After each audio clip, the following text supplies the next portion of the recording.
Okay, this is part 2 to confidence intervals. We're working on number 38 on page 306. So we're talking about the number of tornadoes that were found in that 10-year period, and the average was 100 with a standard deviation of 114. I found E to come out to be 45.61.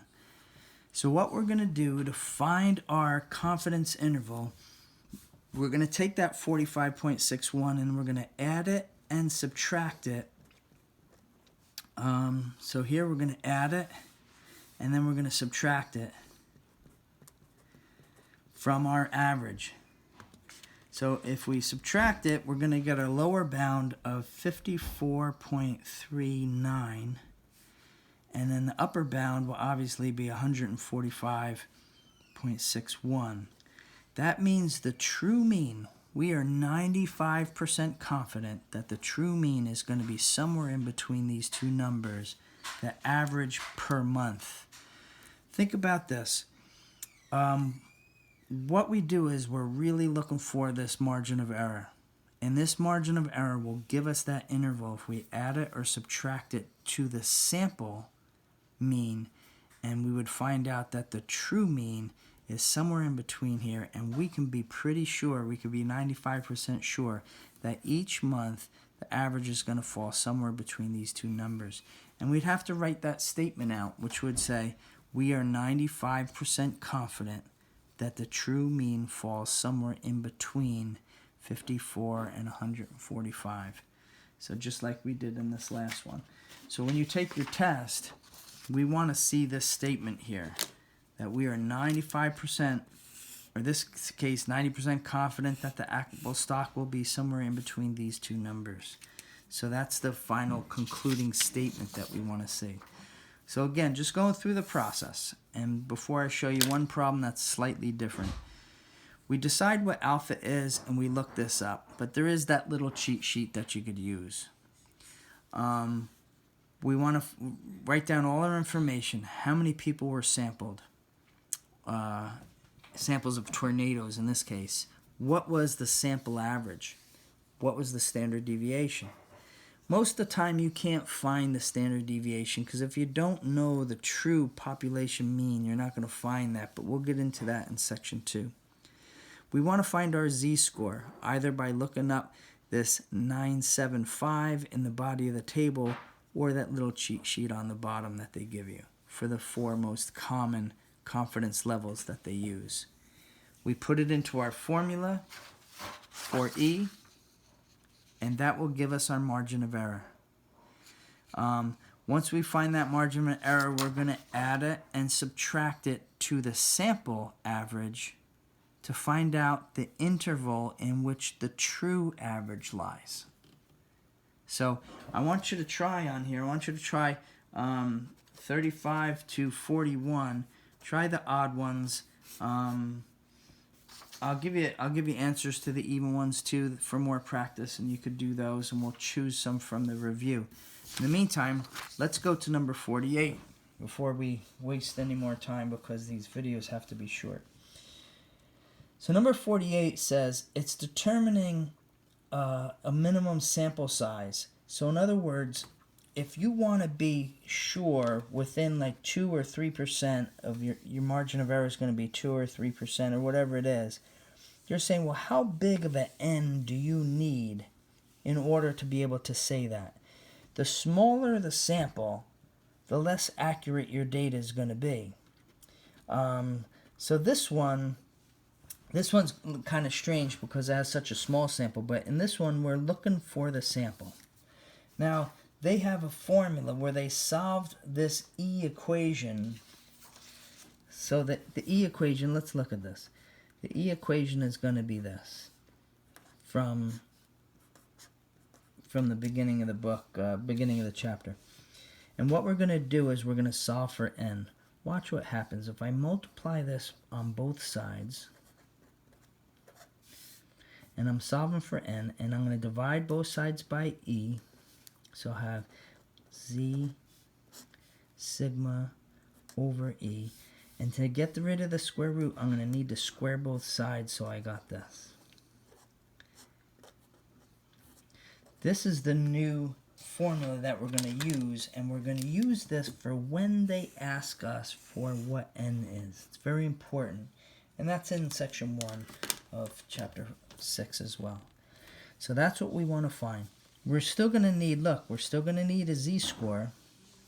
They call this a critical z-score. That's why it's z sub c. We're going to need the standard deviation. And this time we're going to choose the margin of error. So let's see how this problem works. Number 48 says, determine the minimum sample size required when you want to be 99% confident. There's our confidence level, 99%, right? So what we're going to do is we're just going to look up our cheat sheet to get our z-score. And at the bottom, if you can see 99%, it's 2.575. Can you see that right down there? So that was easy. We got our z-score, 2.575. And each of these pieces of information are going to get you points on your quiz. If we read on further in the problem, they say that the standard deviation, very small, 1.4. So they don't really tell us what this problem is about, but they say that they want it to be 2 units, that the margin of error to be 2 units within the population mean. 2 units means 2%. It could mean 2 points as well. But in any case, if this is this, let's try to find out what n is, and what n should be. If the z-score is 2.575, the standard deviation is 1.4, and E is going to be 2, and then we're going to take this and square it. So let's do this in our calculators real quick. So I got 2.575 times 1.4 divided by 2, and then what we're going to do is we're going to square that number. And we're going to get, it comes out to be 3.25 approximately. Since you can't have 0.25 of a person, we're always going to round up. So this would be 4. We would need to sample 4 things in order to be 99% confident. And this is such a small number. It's such a small number probably because our standard deviation is just tiny, very, very tiny. So we could try another one. Let's try the one right before that, which is number 47.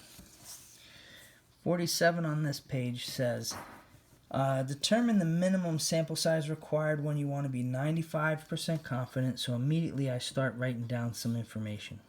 I want to be 95% confident that the sample mean is within 1 unit of the population mean. Alright, so they're telling us that E is going to be 1. They only want a plus or minus 1 in this case.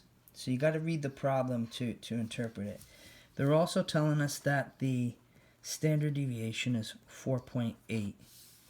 This 95, we need a z-score, because what we're going to be doing is we're going to be using this formula again, which was this one right here. So I got a z-score times the standard deviation divided by my margin of error, and I'm going to square it. And we got that by taking the margin of error formula and solving for n. But this z-score, when it comes to 95%, let's go back and take a look again. 95%, it comes out to be 1.96. So we're going to use a 1.96 for a z-score. Let's see, do we have everything we need? We have E, we have our standard deviation, we have our z-score. We can find out n now. So if we put all these numbers in here, we got 1.96, our standard deviation is 4.8, E is 1, and then we're going to take this thing and square it. So it's pretty much this 1.96 times 4.8, and then we're going to square that number. You should try it in your calculator. You should get about 88.51.